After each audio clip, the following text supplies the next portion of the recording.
Support for this episode of I Hear of Sherlock Everywhere comes from MX Publishing, the largest catalog of new Sherlock Holmes books in the world. New novels, biographies, graphic novels, and short story collections about Sherlock Holmes.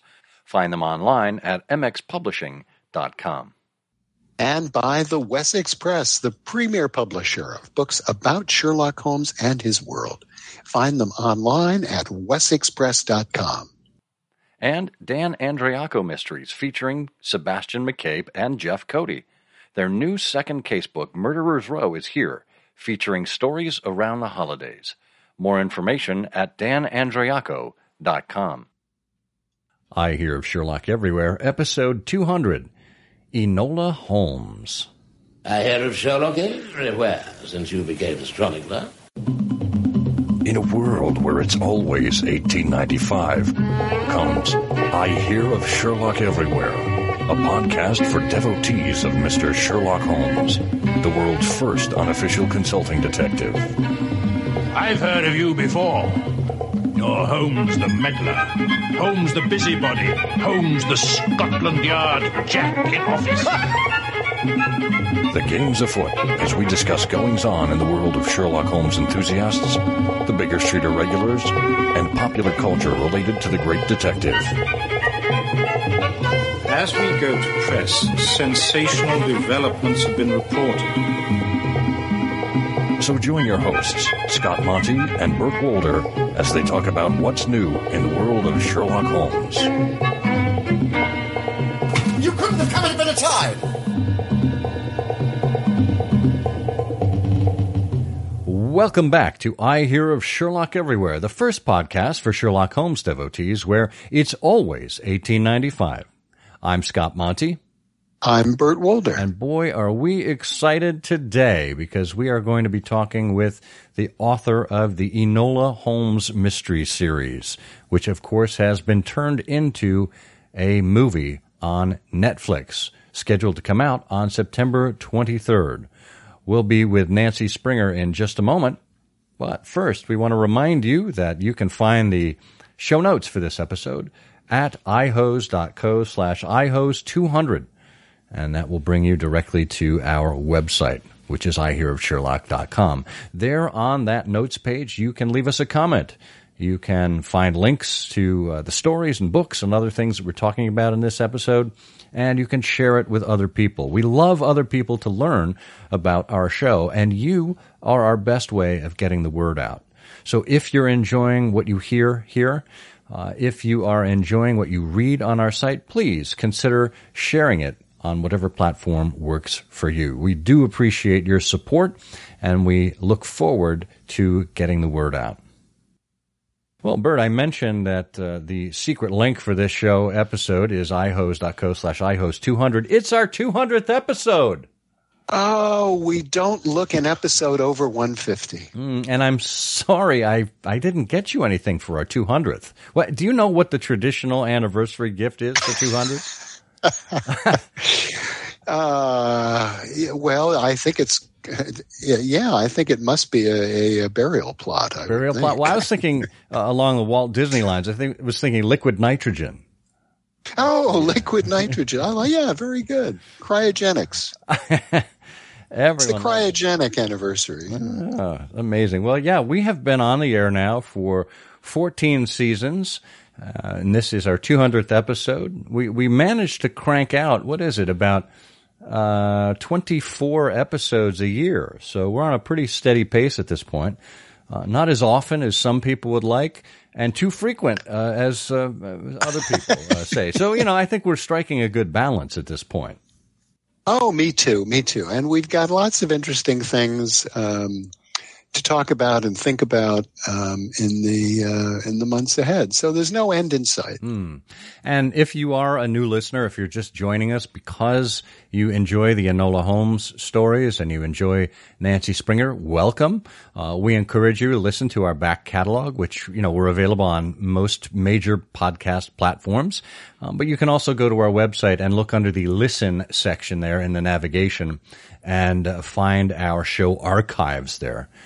Which, if you'd like the handy abbreviated URL for that. It's ihose.co/ihoseshows, all lowercase. We'll have that as a link in the show notes as well. So feel free to look through our back catalog and see what interests you.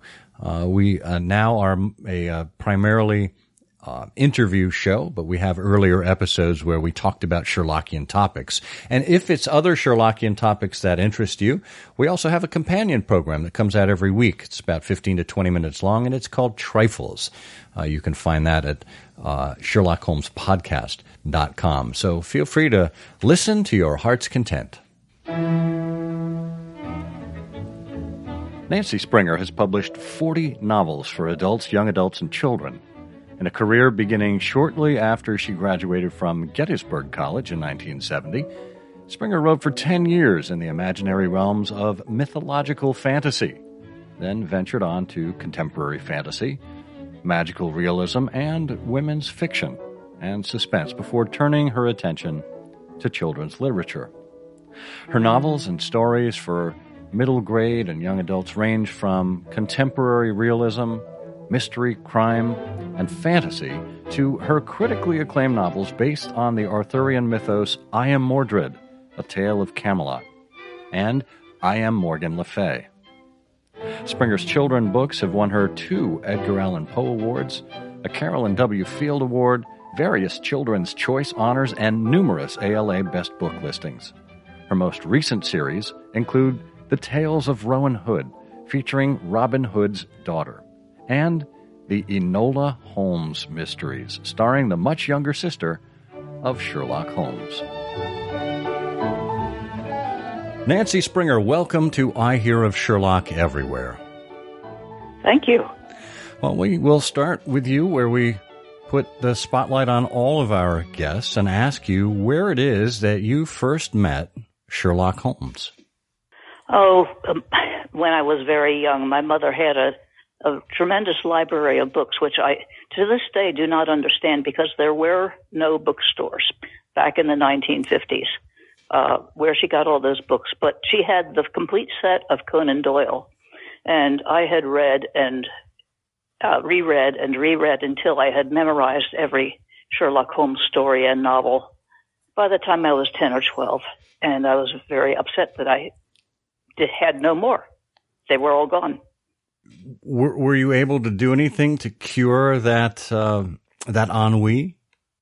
I think I went on to other things like C.S. Lewis and Tolkien, but there's nothing like a good Sherlock Holmes story. So it sounds like you grew up in a household full of readers. Yes, I did. Both my parents were readers. I have 2 much older brothers, just like Enola. I have 2 much, much older brothers. And reading was pretty much what we all did. One of the household rules was that one was not allowed to bring books to the dinner table. Philistines. Right. Because if you didn't have that rule, everybody would be sitting there looking at a book. Yeah. Reading instead of conversing. You got it. Yeah. And so what was your favorite kind of fiction? I know that, you mentioned Tolkien, and I know your first book, and you've written, I think probably more than 40 books at this point, but your first book was sort of a Tolkien-like adventure, fantasy adventure, wasn't it? Yeah, high fantasy, mythic fantasy.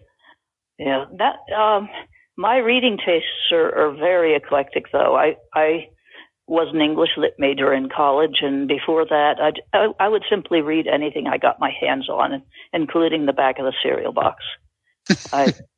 There were not enough books. I was a person who was always looking for something to read. What did you think you were going? Did you think you were going to teach, or did you always think? What was your first story? What was the first story you ever wrote? The first story. Well, I remember trying to write something when I was in high school and giving it up in disgust. But the first thing I wrote actually was my first published book. Oh, and was that Wings of Flame? Is that what that was? No, that was, it was called The Book of Suns, but it later was retitled The Silver Sun. Ah. Yeah. And as for what I thought I was going to be, I had no clue. This was back before women had such thoughts. I lived in a very old-fashioned family. My mother was 40 when I was born, and she was born in 1906. My father was born, no, other way around. My father was born in 1906. My mother was born in 1909. So they were old-fashioned farmhouse-type people. And everybody just assumed I was going to be a teacher, but I didn't. I didn't want to be a teacher. I'd had enough of school. And where in the world was this? Was this East Coast, West Coast, Midwest? I was born in New Jersey, Livingston, New Jersey, on the last piece of farmland probably left in that area. And when I was 13, my parents moved to Gettysburg, Pennsylvania. My dad and mom bought a little motel, and I helped them with motel keeping until I went to college, where I actually went to college in Gettysburg, Pennsylvania, because my violin teacher got me a scholarship there. Wow. But but if your parents, my parents, we're sort of similarly aged. My late father was born in 1910 and my mother in 1915. And I imagine, like my parents, your parents certainly noticed the Depression as it rolled over them. Oh my gosh. My mother always checked the waste cans in the motel in case anybody had left anything of value. I mean, had thrown out something that they didn't want, but she did. So Nancy, when did you discover that writing could be more than just a happy pastime, that it could actually be a living? I don't think writing was ever exactly a happy pastime with me. I kept notebooks. I kept lists of vocabulary words, and I did book reports in the summertime on my own when I was out of school. But I wasn't, I enjoyed writing, but I enjoyed drawing. I enjoyed music. I enjoyed many things. What happened, I guess, is that the daydreams. When I was 15, I started to have the most vivid, almost compulsive, rather scary daydreams. And that continued on into my adulthood. And eventually I simply decided that since I couldn't afford a psychiatrist, I was going to have to offload them somehow, and I would try writing. That's great. That's great. So you actually, you took your daydreams as inspirations and turned those into your books? Yeah. That was the way the fantasy novels happened. Wow. Is this a common occurrence among fantasy writers? I don't know. I don't have anybody to ask. I expect so. Yeah, we do seem to be much of a oneness, fantasy writers. Mm. Is that how you think of yourself, as primarily a fantasy writer? Well, evidently I'm not anymore. But I've done a 180-degree turn in my life. When I was a child and when I was a young adult and during my first marriage, I was extremely, extremely repressed emotionally, which is why I had the daydreams. And then I went through a long, nasty period of clinical depression because all those emotions refused to be repressed anymore, but I thought they were evil, bad, and terrible, and I was ashamed of myself. Mm. And after that, I eventually started writing fiction where my eyes looked outward instead of inward. See, the fantasy was me, my psyche, in form of princes in armor and so forth. On the landscape was me, my innermost self.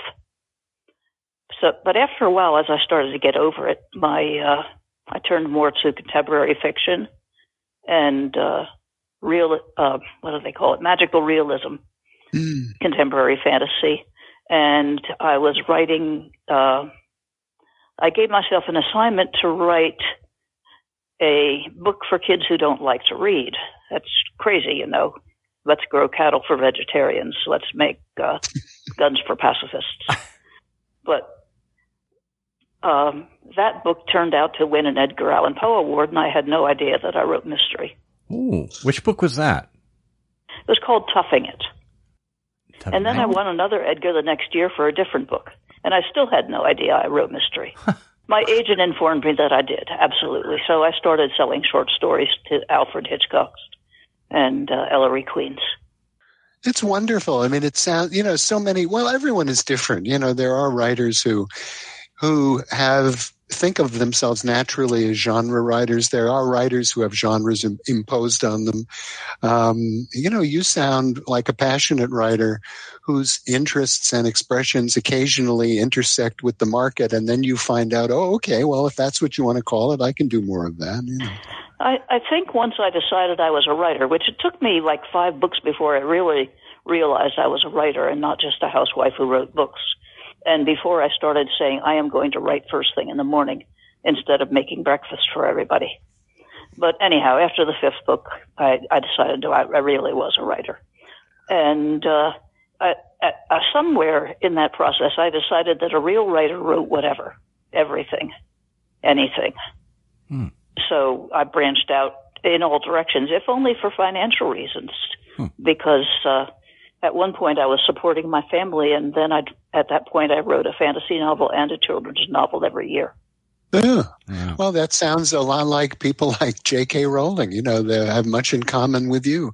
But I was intrigued by what you just said about writing before breakfast. And many people many writers, you have to be careful when you ask them what their process is. But I'm just curious, what was your process? Did you have to sort of stake out this time and say, okay, here's the deal. I'm doing 2,000 words a day and I'm going to get up at 4 a.m. before anybody else gets up? No, I never had a word count a day, and I never in my life got up at 4 a.m., at least unless I had an airplane to catch. But I did say to my family, look, I'm going to write first thing in the morning, and that was that. The process when I was writing fantasy, when I was starting, the process was that I would go to bed and ask my, whatever you want to call it, the night shift, the elves, the part of me that was going to be dreaming, ask me what was next in the book. And then I would daydream, and then I would go to sleep, and in the morning I would wake up knowing what I was going to write. Oh, that's wonderful. That's a lot like John Milton. Milton, who was, of course, did his greatest work after he'd lost his sight, but he felt that when he slept, he got all these ideas, and the first thing in the morning, he just needed someone to write it down. He would just talk to someone and say, okay, take this down. Yeah. I pity his daughters, but yes. That's fascinating. That really is fascinating. I know, looking at your, at your enormous output of books over the years, it seems as if you've spent time chronologically in series. So, and I know that on the fantasy side, you've had this series of books that started with what's called the Book of the Isle, with, the White Hart and the Book of Suns and the Sable Moon, and then the Sea King and so on. How did all that happen? Did you more or less accidentally? I started by writing what I called the Book of Suns, which eventually became the Silver Sun.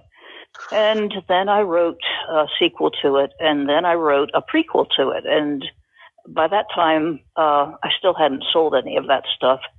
And it was eventually organized and edited and greatly assisted by the people at Pocket Books. And then I realized, okay, I seem to be writing a series, so I wrote a couple more books that kind of sort of fitted in. And after, like, the first 10 years, they came to be called the Books of Isle. I never gave them that title, or I was just writing one book at a time, and they hooked into each other. Partly because the first book I ever wrote was like 5 times too long, so I had to take it apart, and I used all the leftovers for the next several books. And in your writing, what about the role of women? I know that in a series you did around Rowan Hood, this was the outlaw girl of Sherwood Forest. Have you always been driven to powerful, women protagonists in your fiction? Well, honestly, the first 10 books or 15 books, the fantasy books, I was a guy. I didn't even know I was a woman. I mean, my imaginary self was a prince. And after a while, I started to realize I was female, and I wrote things like The Hex Which Is Seldom. Actually, the very first book that I wrote where I started to realize, hey, female, was Wings of Flame. And that has a very much tormented and martyred female personage in there. That was my self-image as a child and as a young woman, was your basic martyr.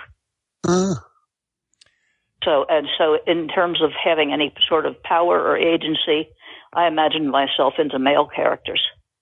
Then somehow or other, during the course of all that mayhem that went on within me, all of the depression and all the rest of it, I became what I am now. I probably wouldn't recognize me if I met me before. Now, what was your path back to mysteries? So I know that the first Enola Holmes story was sort of around 2004 or something like that, wasn't it? And wasn't that your sort of return to mystery? Okay, hereby lieth a tale. Years ago, probably back sometime in the 1970s. No, the 1980s. I was living in Windber, Pennsylvania. Okay. I looked at the checkbook, and it was not looking good. So I called Jane Yolen. I had a letter from her saying she was doing an anthology on King Arthur. And I wanted to know if she still needed a story. She said technically it was closed, but she had not had a Mordred story. So I said, I can do that. And I went and walked the dog, and by the time I got back, I had the germ of the Mordred story, and I completed it quickly. And I thought that was that. But the editor in-house, the editor in Philomel, fell in love with that story, and he wanted a book out of it, which became I Am Mordred. And for the next several years, I worked very closely with him. He was a brilliant editor. His name was Michael Green. And he said, why don't you write Morgan Le Fay? And I did. And then I said, why don't I write Rowan Hood?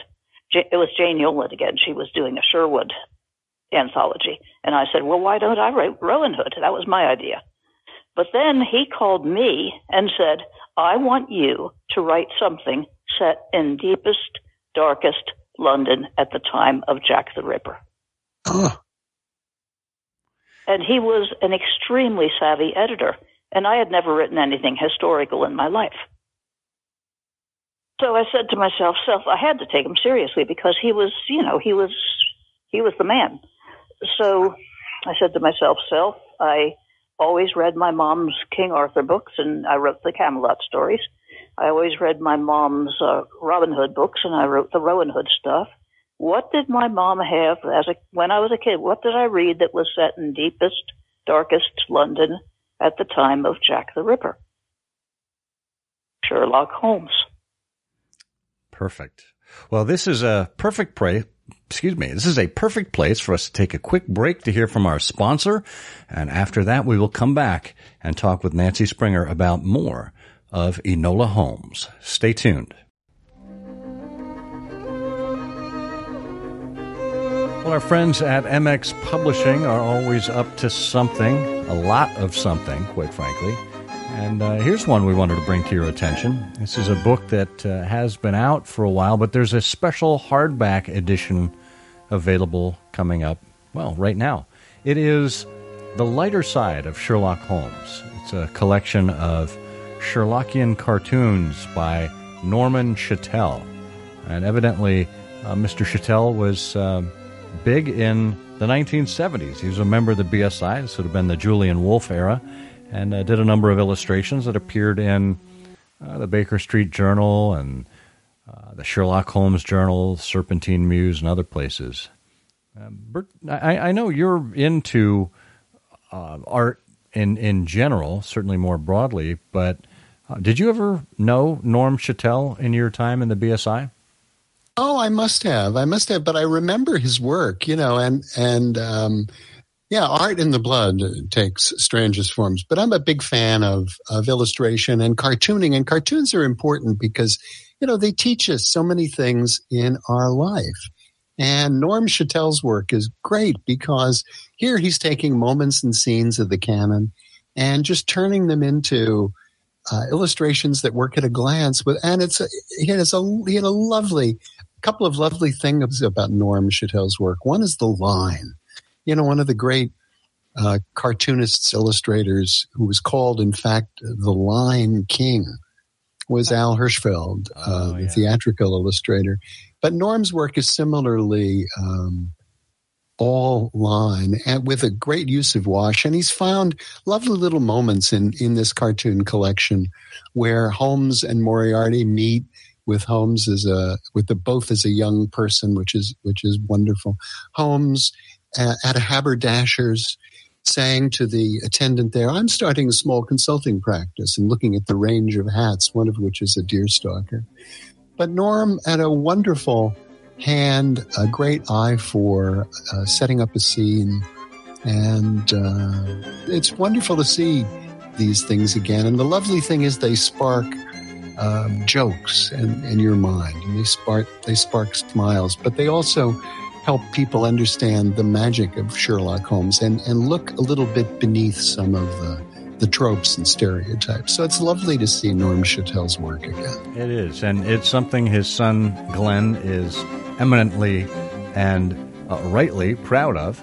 And you can get a copy of that book if you go to mxpublishing.com and check out The Lighter Side of Sherlock Holmes. We are back, and we are here for what everyone is here for, and that is to talk about the connection with Sherlock Holmes. Nancy, you left us on a cliffhanger there, remembering those books that you couldn't get enough of from your mother's bookshelves and the inspiration for Enola Holmes.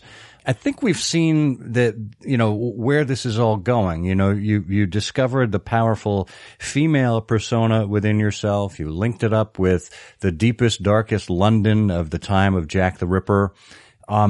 Set us on a path for how Enola Holmes sprung to life. Well, my first thought, of course, was to give Sherlock Holmes a daughter. Then I realized this was simply impossible.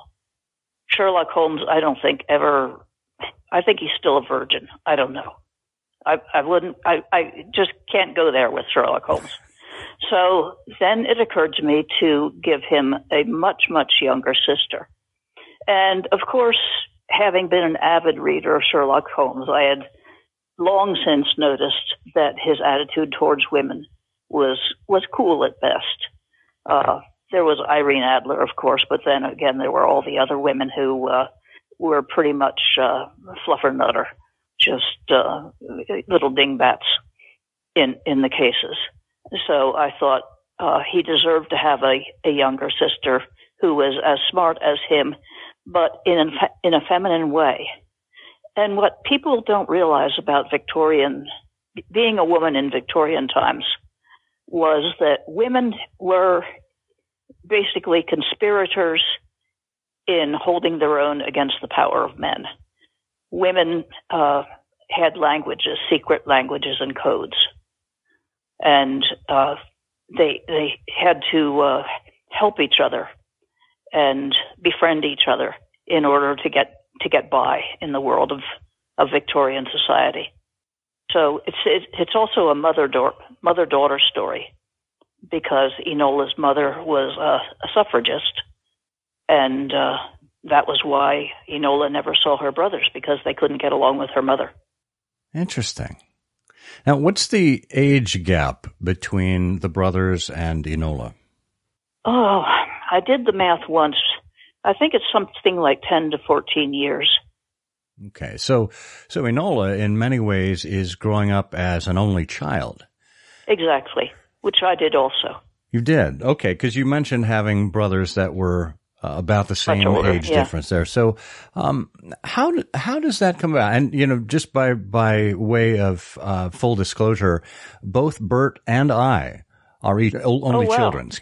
So take us into the psychology or the kind of the unique scenarios that an only child will encounter and how that plays into the psyche of Enola Holmes. Well, Enola Holmes, I didn't realize it until I was actually ready to hand the first book in. And I felt such butterflies as I had not felt for the last 30 or 40 years. And I hadn't realized how much of myself I had put into her. She really is almost an alter ego for me. I don't know if I'm answering your question satisfactorily because maybe it's too close to home. I can't quite see it. No, please keep going. I was lonely. As a child, I was very much alone and lonely, and my mother was much like Enola's mother in the books. She was preoccupied, a good woman, and a very intelligent and very teacherly, but preoccupied. She was an artist, and she was an artist as her profession, which set me up to be a writer for my profession. I never got into that thing of, am I allowed to be a writer? Of course I was. But let's see, what else can I tell you? Well, it's a little unfair because everybody's experience is different. But, when you are an only child, you don't have that interaction with siblings, particularly when, as you say, you have a mother who's distracted and on other things. But it sounds from your description that you've always sort of taken your life and your dreams and just naturally expressed them on the page. And that's probably more intense when you're an only child rather than if you've got other children around who've got their own competing needs. Well, I guess it would be fair to say that I had I kept everything inside until I finally started to write when I was an adult. I was a bullied child. I was an unpopular, well-behaved, unplayful, entirely too serious school child, very much bullied. And my mother did nothing about it. I told her once, and she was almost more upset than I almost made her cry. So it's like, okay, I have to be the adult here and let Mom alone to do her art. Well, that's interesting, Nancy, because I think there's an unspoken personality type that comes with being an only child. That yes, the stereotype is that you get all your parents' attention. You could potentially be spoiled as a result. But at the same time, the thing that doesn't get spoken about is the enormous responsibility that comes with being an only child. Having to take on some of your own growth, certainly having to take care of your parents as they age, since there are no siblings to help with that. How does this play out into Enola Holmes's personality and the responsibilities she takes on? Well, the situation is similar in that her mother puts her own needs before those of her daughter, and she simply leaves. In the books, when Enola is 14 years old, she simply decides, okay, it's time for me to go. I've had enough of this staying in one place and living according to society's rules. And she disappears. And my mother was an abandoning sort. I'm sure my brothers would not see her that way, or anybody who knew her, because she was a delightful person. But central theme of my childhood is the sense of having been abandoned and simply having to deal with everything by myself, because my parents were getting older and they were very concerned with their own financial difficulties, especially after they moved and got the motel. And I was just supposed to keep a stiff upper lip and keep my chin up and deal with whatever happened. When I was about 15, my mother was in the hospital for a protracted period of time, and nobody talked about it. I had no idea what was going on. Nobody said the word cancer. There was a strong British streak in there. My father was from Ireland, but he was a Southern Protestant Irishman named Henry, and all his siblings had very British monarchy-type names. So there was a very British sort of dynamic in the family where we didn't talk about things. The more important they were, the more we didn't mention them. So my mother had cancer when I was 15, and I didn't know it. I knew something was dreadfully wrong, but nobody was talking about it. And for a period of months there, I did the grocery shopping, and I cooked the meals. And eventually she came home again, and we still didn't talk about it. Well, it's not surprising that in the first Enola Holmes story, one of the central issue is Enola's mother who disappears on her 14th birthday. Exactly. I had a disappearing mother. Yeah. Yeah, she disappeared when I was about 14. You're quite right. Hey, you're smart. Now, with your prodigious output, have you been involved in the past in work to dramatize and put your stories on the screen? I've often had options taken, but they never went any further than options. So no, this is my first movie, and it's been an absolute joy. What was the transition? The big difference, of course, is that bringing something to the screen is such a collaborative art. And the lovely part about being a novelist is you are God. If it's going to rain that day, you make it rain. And if the character's wearing red, they wear red. And if there's a car coming down the road, you put it there. How did it feel to turn these characters in this setting over to a larger team? Well, it's true that you are God as a writer, but you do learn not to be selfish, because other people, once the book is published, other people are going to share it. I always think of writing as a two-headed process. The story starts in my head with my daydreams or whatever, and the art of writing is to make those little black words on the white paper, to choose them so that they will create the same or similar images in another person's head, in a reader that you've never met, a total stranger. I always, as a writer, reminded myself that the root word of imagination is image, and that it's all about pictures. Now, the interesting thing, of course, is that I can write about, say, somebody blonde, and the reader, if they want to, they will turn them into a redhead. Or, I can be writing about somebody of one skin color, and the reader, if they feel like it, will turn them into somebody of another skin color. And this is absolutely, it's more than okay. It's wonderful. It's kind of magical. It's sort of like telepathy, a coded kind of telepathy. So if I were, for instance, to try to write a picture book, I would have no input as to what the artist would do as the pictures.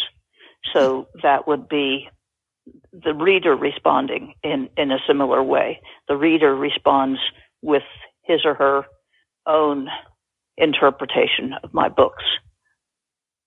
So it wasn't a far step from having that philosophy of unselfishness to saying, hey, they're making a movie.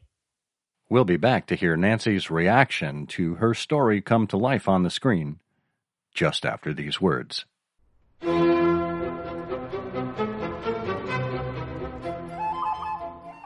Sherlock Holmes and Arthur Conan Doyle have been topics of conversation in the world of literature ever since 1895.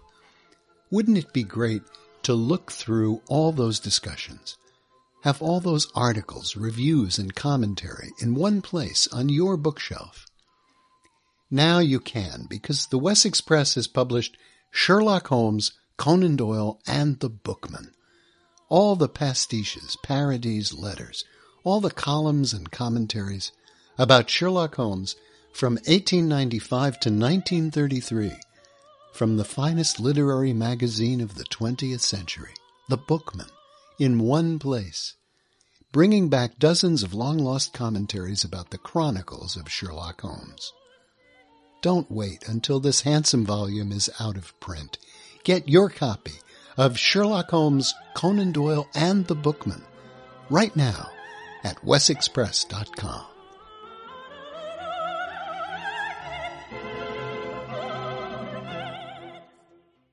What does it feel like? I mean, we're recording this conversation several weeks before Enola Holmes debuts on Netflix on September 23rd, but presumably you've seen it. So what does it feel like to see the people you've imagined and written about and moved around up on a screen?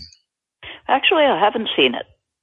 I was there for part of the filming, and I met Millie Bobby Brown and Henry Cavill and Fiona Shaw and Harry Bradbeer, the producer, and a lot of wonderful people. And I saw this tremendous effort of hundreds of people, crew members and all sorts of auxiliary members, trying to put together this movie, and the tremendous effort that Millie Bobby Brown and her sister Paige were putting into the producing of the movie, and got that same sense of being part of something that was bigger than I am. Once you've completed a book and you set it free, then it's on its own. It's bigger than the writer is. Okay, I'll go back. When I was in college, when I was an English lit major, the professors would talk often about something called the intentional fallacy. The book is not necessarily what the writer intended. A lot of things will get into books that the writer had no idea are there. And when people take it and make it into a movie or whatever, they may see those things and they may exploit them. And it's part of the process, and it is truly cool. And what was your initial reaction to the casting choices? Was Millie Bobby Brown the Enola Holmes of your imagination? Did she kind of fit into the visualization or the personality that you had made for Enola?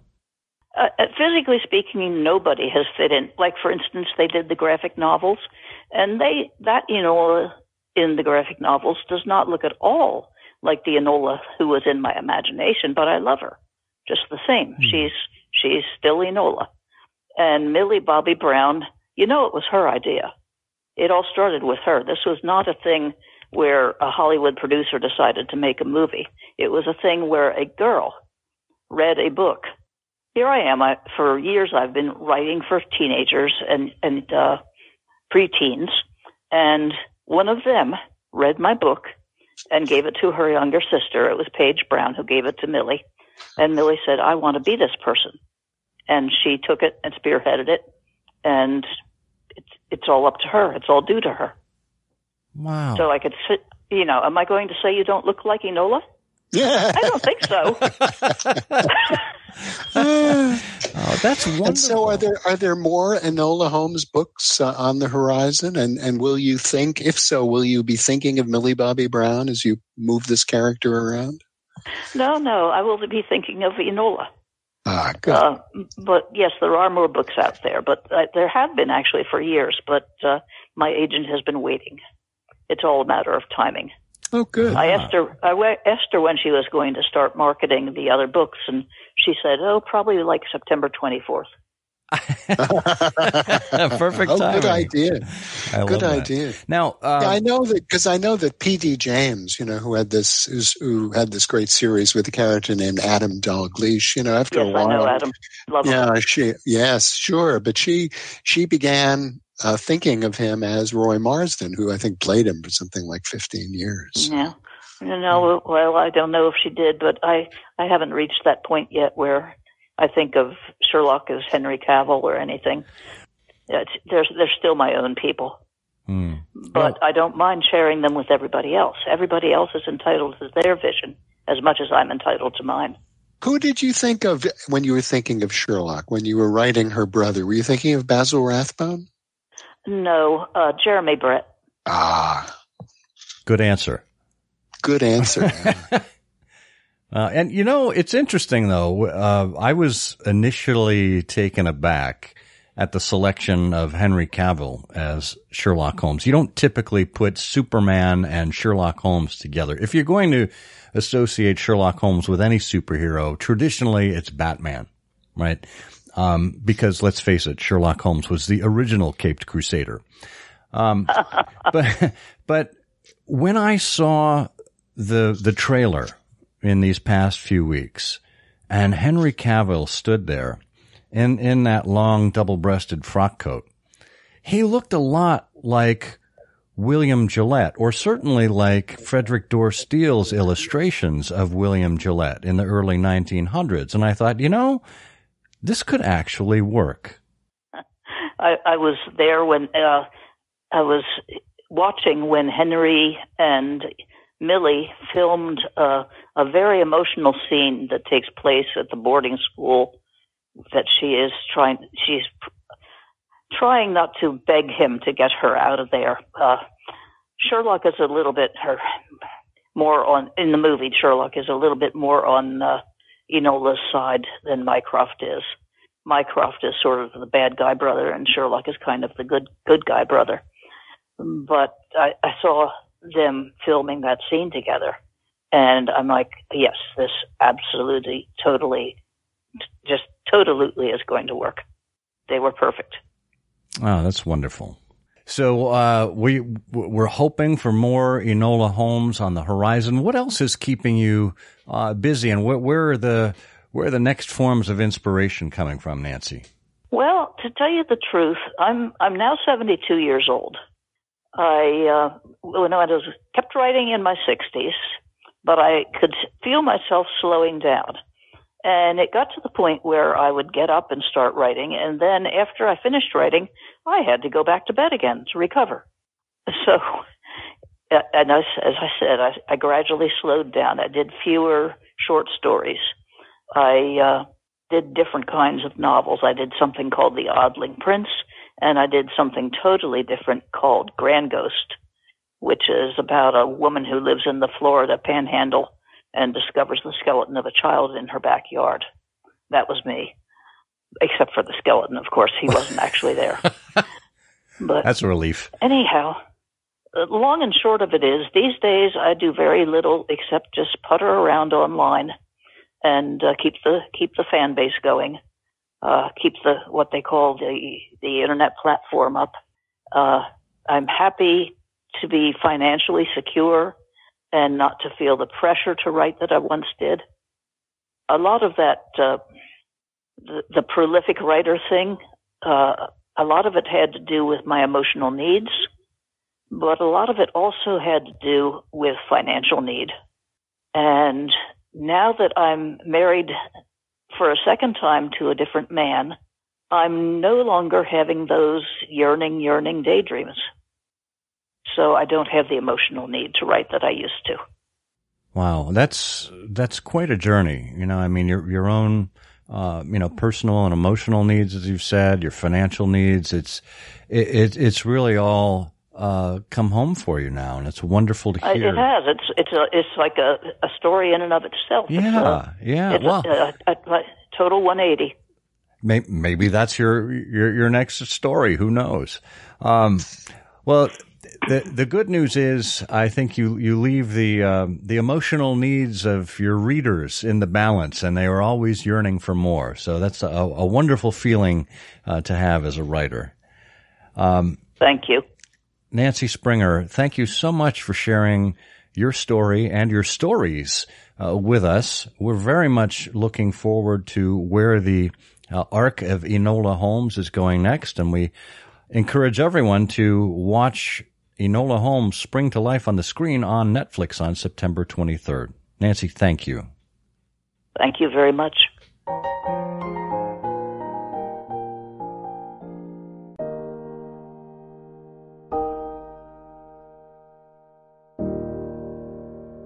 What a pleasure to talk to. We've talked to so many authors. I don't know that we've ever talked to a writer quite as diligent, professional, personally insightful, interesting as Nancy Springer. And she mentions she mentions, about the start of Enola Holmes, which was with an editor who said, I'd really like you to do something in the age of Jack the Ripper. But before that, she said, we were working on, someone was working on this King Arthur book, and they asked if I would do a story. And I went out to walk the dog and came back and said, okay, I got a story. And she said, that became I Am Mordred. I took a quick look at her bibliography. I Am Mordred begins with King Arthur having fathered a child with his half-sister and placing all the newborn babies born on May 30th on a boat to drown, including his own son, Mordred. Yeah. Now that's a one-sentence summary by somebody who summarized it. But my God, I'd love to be able to walk the dog and come back with a story like that. Well, I can't tell you how many times I have. I just haven't put it down on paper. Well, you need more paper. No, it's you're absolutely right, Bert. And to me, the thing that struck me about Nancy is her incredible self-awareness. I think when we think about authors, particularly those who are responsible for Sherlock Holmes-related stories, they know their subject really well. They know the time in which Sherlock Holmes lived. They know the details about Jack the Ripper. They know how, the Victorian railway train tables worked, etc. Or perhaps they've studied the writing style of Sir Arthur Conan Doyle so that they're able to mimic it fairly well. I don't think I've come across a single writer who has been able to articulate their own self-awareness as their base of knowledge and strength for creating the character and the world in which that character inhabited, as well as Nancy did. Well, you may remember Dan Andriacco, the time he joined us on I Hear of Sherlock Everywhere on episode 141. The episode was called Baker Street Beat. If you haven't listened to that, go ahead and check it out. Dan is he's a retiree now. I'm not sure if he was retired when he talked to us. But he's been writing for a long time. And his passion, of course, is Sherlock Holmes. And he has a whole series of stories that feature Sebastian McCabe and Jeff Cody. And it began early on with No Police Like Holmes. And then it went into Holmes Sweet Holmes, The Disappearance of Mr. James Phillimore, and other titles. And Dan has a latest book available as a Kickstarter. And we'll have a link for you in the show notes. But it's a book of short stories called Murderer's Row. And it's specific to Sebastian McCabe and Jeff Cody. What do we know about this book or about this duo that is worthy of our comment, Bert? Well, it's a great detective. It's a great collection of characters. Sebastian McCabe is a mystery writer. He's a magician. He's a Sherlockian. And he solves murders from the small town of Erin, Ohio, which is where he lives, all the way to London, where he walks in the footsteps of Sherlock Holmes. But his associate, his brother-in-law, is a sort of a Watsonian character, Thomas Jefferson Cody, who happens to be the communications director for a university. And it's at that university where Sebastian McCabe also teaches as a full professor. And there's a lovely cast of characters here, including Thomas Jefferson Cody's journalist wife, Linda. But these are really classic Golden Age mysteries set today. And Murderer's Row, will be a lot of fun. There's this Kickstarter you mentioned. I'm sure we'll get it off the ground. It's a set of novellas set around the holidays. So it's a destination wedding on the tropical island of Barbados. There's an annual Independence Day parade where a murder happens. It's the world of independent minor league baseball.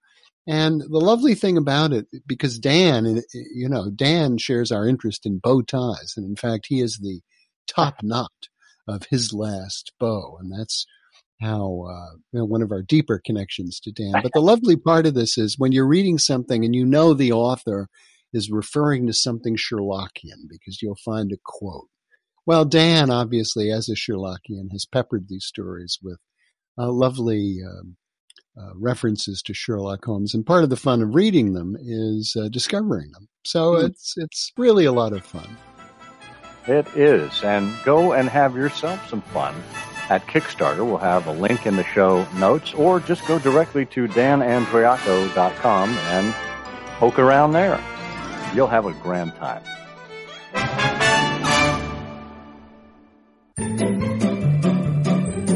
Well, that music means that it is time, of course, for everyone's favorite Sherlockian quiz show. That's right, it's Canonical Couplets, where we give you 2 lines of poetry, and you need to identify the Sherlock Holmes story that it represents. If you were around here on episode 199, you heard this clue. A post from Pondicherry and another from Dundee took a client's life by villains dead upon the sea. Bert, do you know which story that referred to? Yes, that is the story about the evil contractor who never showed up. That's the story they called The No Good Builder.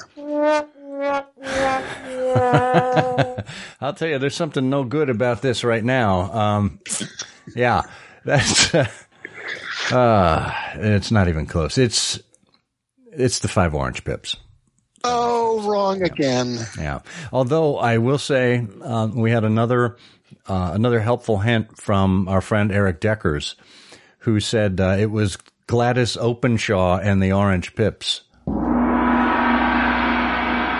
Well, let's see who our lucky winner is this time around and give the big prize wheel a spin as it goes around there. Lots of numbers to choose from, lots of entries this time. And it lands on number 37. 37. And that corresponds to Bob Hanmer. Bob, congratulations.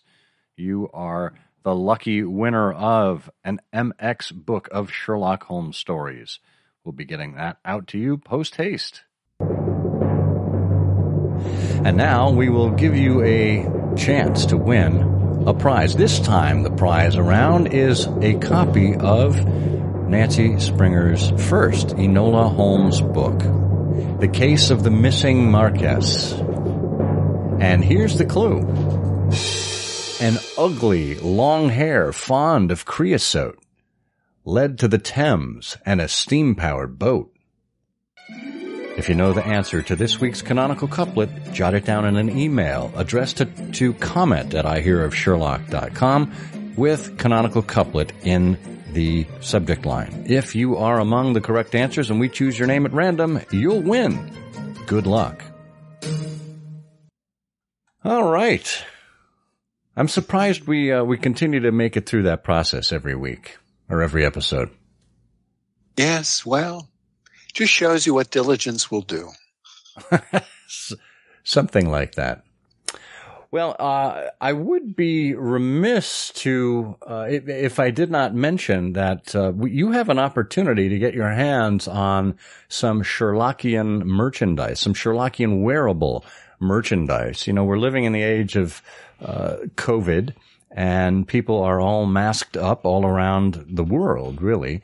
Well, you have an opportunity to get a Sherlockian mask. It is the afoot design from our friends at Bow Ties Limited of Vermont.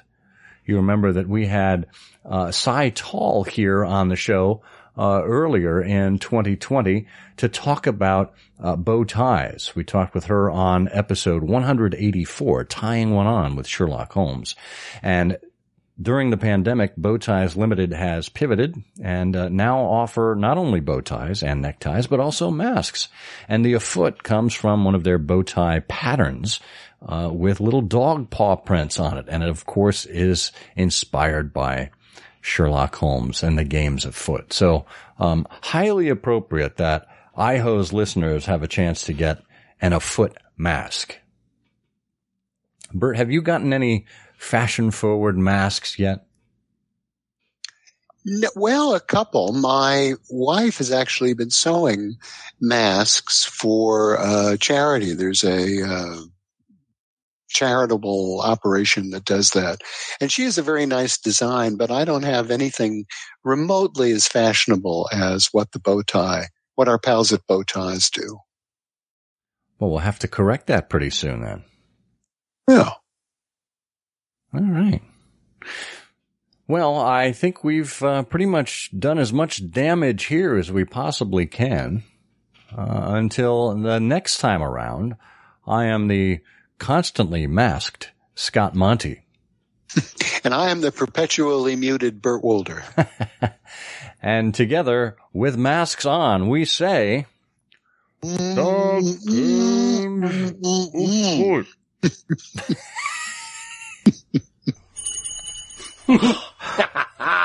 game's afoot. I'm afraid that in the pleasure of this conversation, I am neglecting business of importance, which awaits me elsewhere. Thank you for listening. Please be sure to join us again for the next episode of I Hear of Sherlock Everywhere, the first podcast dedicated to Sherlock Holmes. Goodbye, and good luck, and believe me to be, my dear fellow, very sincerely yours, Sherlock Holmes.